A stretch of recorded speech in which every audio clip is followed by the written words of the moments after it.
Bonjour à tous, aujourd'hui on marie le passé et le futur. Le passé avec l'abbaye royale de Fontevraud, absolument magnifique, et le futur, enfin quoi que je devrais dire plutôt le présent, puisque ce véhicule qui ressemble à un concept car, le BMW iX, en fait, vous pourrez le trouver dès à présent chez tous les concessionnaires BMW. C'est un véhicule électrique, alors avec un design extrêmement clivant. Vous avez vu cette face avant qui a déjà fait couler beaucoup d'encre.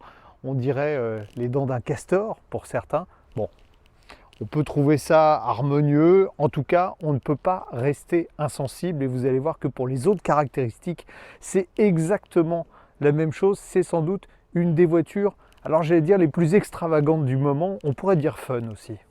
Ce SUV n'est pas simplement surprenant par son style, il est aussi par sa taille.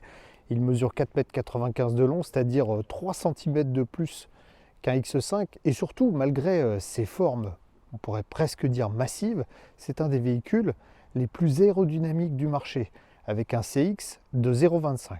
Pour l'essai aujourd'hui, on va se concentrer sur la version de base, entre guillemets, le X-Drive 40, équipé de 2 moteurs, donc 4 roues motrices, 326 chevaux, et la petite batterie, entre guillemets, qui affiche quand même 71 kWh utile.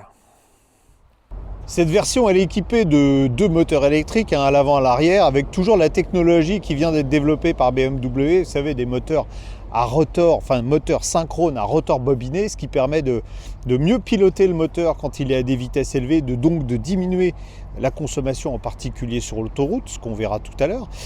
Ces moteurs, on se dit chouette, tiens, je vais soulever le capot puis je vais regarder en dessous. Eh bien non, c'est un des premiers véhicules que je connais sur lequel on ne peut pas ouvrir le capot à l'avant. Il n'y a que pour les opérations de maintenance qui pourra être ouvert, donc par un concessionnaire BMW, mais pas par un particulier. Vous allez me dire comment on met le lave-glace, parce qu'il faut bien quand même mettre du lave-glace. Eh bien regardez,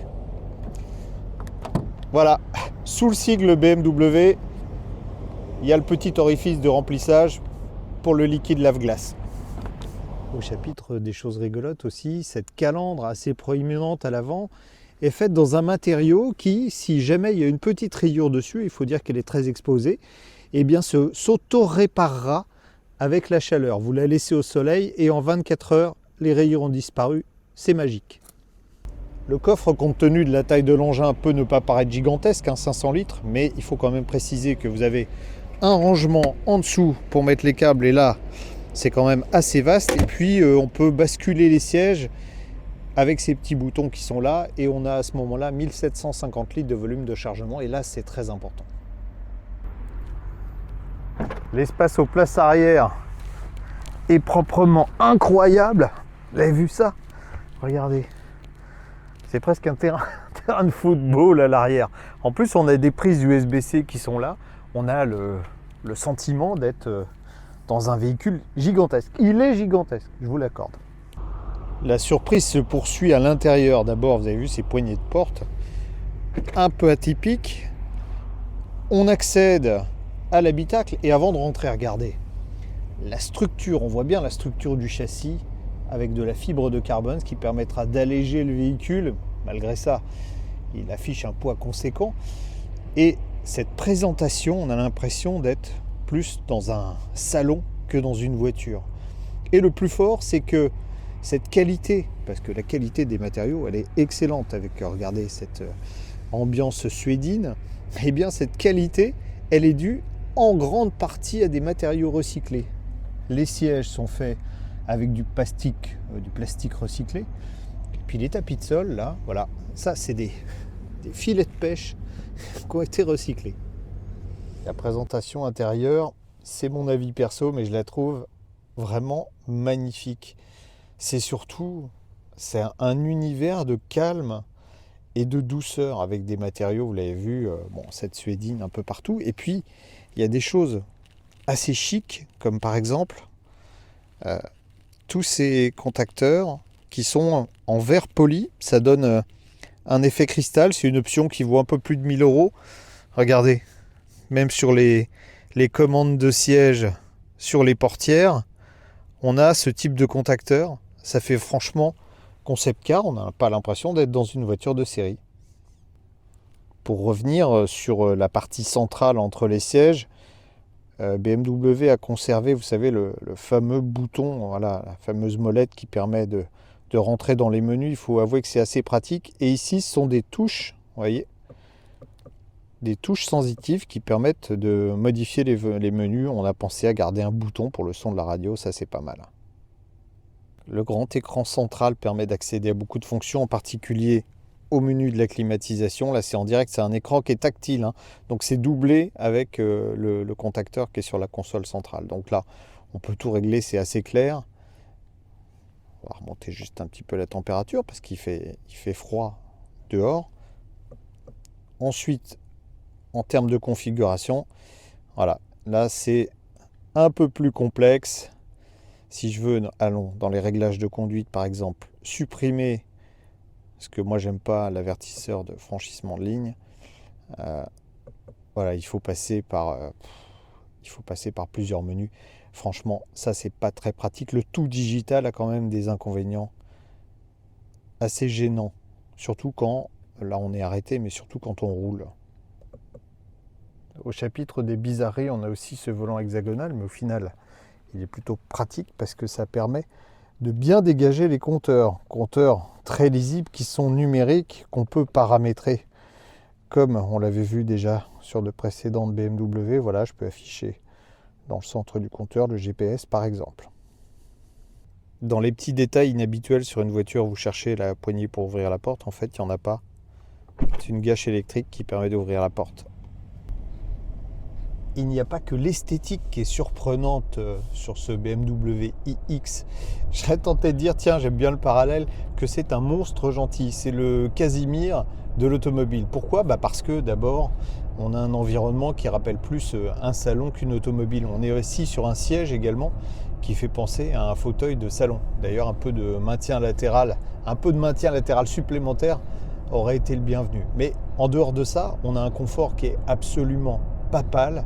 La suspension arrière sur cette version est pneumatique. Elle est pneumatique sur les 4 roues sur la version supérieure, mais c'est largement suffisant, d'autant qu'on a des roues de 21 pouces seulement et un confort de roulement parfait. C'est de toutes les voitures, je pense, que j'ai essayé jusqu'à aujourd'hui, la plus zénifiante, d'autant que le silence à bord est vraiment royal. On la mesurera tout à l'heure, mais à mon sens, c'est la voiture la plus silencieuse avec laquelle j'ai roulé jusqu'alors.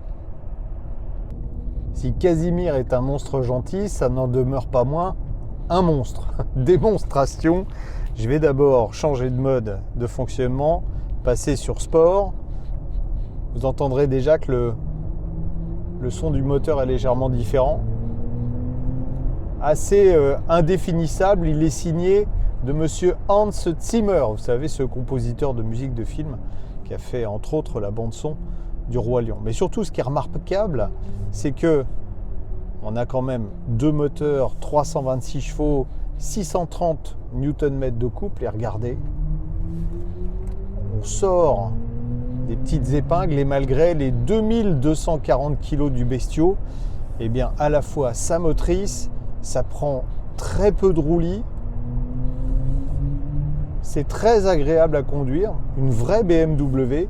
On ne soupçonne pas du tout qu'on a un engin du format de ce iX. Bon, si vous en doutez encore, regardez, 326 chevaux, ça suffit largement pour décoller de la station-service.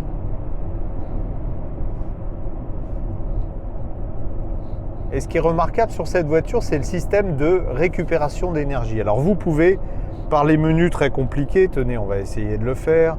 Voilà, je demande les applications véhicules. Je vais sur les aides à la conduite, propulsion et châssis, c'est là, vous voyez. Sur la récupération d'énergie, on peut avoir une position soit adaptative, je vous explique, alors vous avez élevé, intermédiaire ou faible.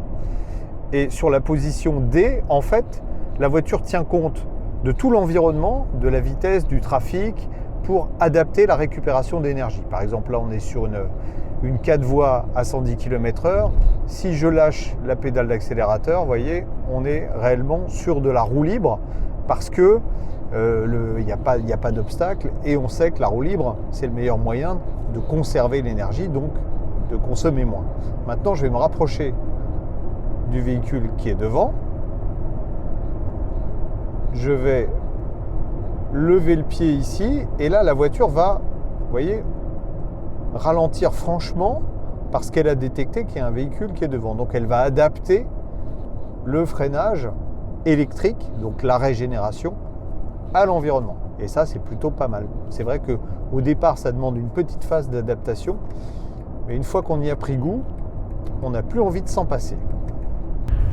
On est à 110 km/h avec le micro d'ambiance pour tester le niveau sonore du véhicule sur l'autoroute. On en profite aussi pour tester la conduite automatique. Et c'est vrai que le véhicule monte de vraie qualité, assez peu de correction au volant.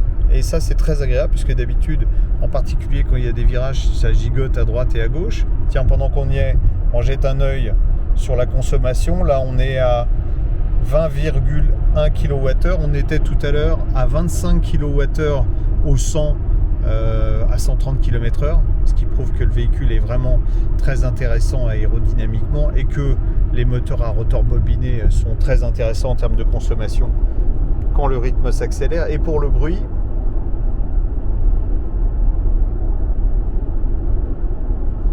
en fait, sur les enregistrements d'avant, on était en dessous de 60 décibels. C'est le véhicule le plus silencieux que j'ai testé à ce jour. Quand on est dans des conditions particulièrement défavorables pour un véhicule électrique, il fait moins 1,5 degré. Bon, la voiture est équipée d'une pompe à chaleur, c'est un peu plus efficace qu'un chauffage traditionnel. D'ailleurs, c'est assez rigolo, mais cette partie là, sous le tableau de bord ici, vous voyez, elle est chauffante, ça rayonne et c'est très agréable.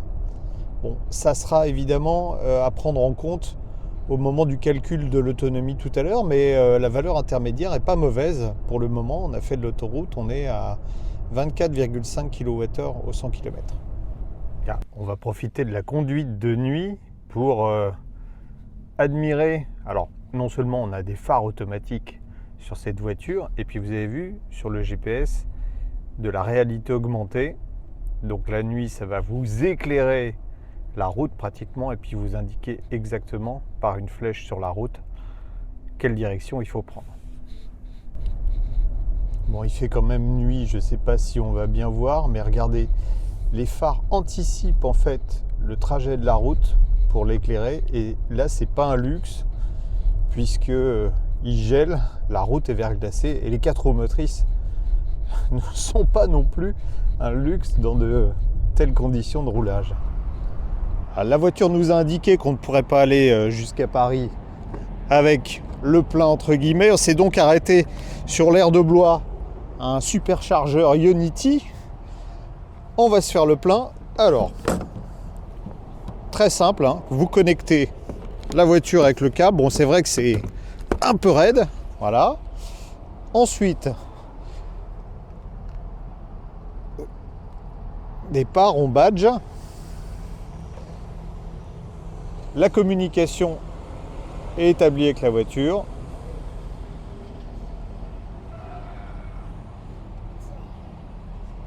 Et la charge va démarrer. Alors sur ce modèle avec la petite batterie 71 kWh, on a une puissance de charge maximale de 150 kW. On va vérifier quand même à combien ça peut charger. La vitesse de charge est plutôt décevante parce que normalement on est censé avoir de la charge ultra rapide. Là, vous voyez, on charge à une allure de 43 kW. On est à peine monté à 50 kW, donc c'est de la charge rapide normale, c'est même pas de l'ultra rapide. On se demande où sont les 150 kW. Est-ce que c'est la borne qui marche pas bien ou est-ce que c'est la voiture qui ne prend pas? Enfin, toujours est-il qu'en 32 minutes, on a chargé simplement 25 kWh. Et c'est décevant pour deux choses, parce que sur les bornes Ionity, vous payez à la minute passée, donc moins ça charge vite, plus vous payez cher, ça c'est la première chose. Et puis quand on veut faire des longs trajets, de la charge en 50 kW, c'est franchement trop juste. C'est là qu'on voit qu'à l'avenir, si le développement du véhicule électrique se poursuit, il faudra vraiment avoir des allures de charge beaucoup plus rapides. La consommation, vous le voyez affiché là, moyenne 24,1 kWh au 100 km, et pourtant on a fait de l'autoroute à 130, on a fait de la voie rapide à 110, on a fait de la route, donc, et assez peu de villes en fait. Donc on peut considérer que c'est une vraie consommation moyenne, et c'est très étonnant étant donné le gabarit, le poids et la puissance du véhicule. C'est une bonne surprise. Ça veut dire que dans des conditions d'usage raisonnables, sans trop faire d'autoroute, avec la batterie de 71 kWh utile, on va faire 300 km. Bon, on est loin de l'autonomie annoncée par le constructeur. Et puis ceux qui veulent plus d'autonomie choisiront la version supérieure là, qui offre une batterie juste gigantesque, 105 kWh utile. Ce X40 BMW, c'est un des véhicules les plus surprenants que j'ai conduit depuis le début de ma carrière. Ça fait déjà un peu plus d'une trentaine d'années. Pourquoi? C'est une voiture électrique, mais c'est pas ça. Il est surprenant par son esthétique, il est presque dérangeant, il est surprenant par son habitacle. Alors là, c'est pas dérangeant, on se dit mais pourquoi on n'y avait pas pensé avant? Et puis surtout, il est surprenant par sa conduite. C'est vraiment la voiture la plus édifiante, comme je vous l'ai dit tout à l'heure, à conduire, et en même temps, un caractère très prononcé avec des performances qui sont bonnes. La vraie question, c'est combien ça coûte? 86 250 €. Vous allez me dire, c'est pas à la portée de tout le monde. Et je pense qu'il faut encore dépenser plus pour avoir mieux. Parce que cette version avec la petite batterie de 71 kW, finalement, n'est pas si satisfaisante que ça en termes d'autonomie et de vitesse de charge. Or, si vous rajoutez un petit peu d'argent, vous êtes aux alentours de 105 000 €, vous aurez la version encore plus puissante, 524 chevaux, je crois, ou 523 chevaux, avec une batterie de 105 kW qui, cette fois, vous permettra de faire de plus longues distances et de charger jusqu'à une vitesse de 200 kW. Donc voilà, c'est mon conseil du jour, dépensez plus.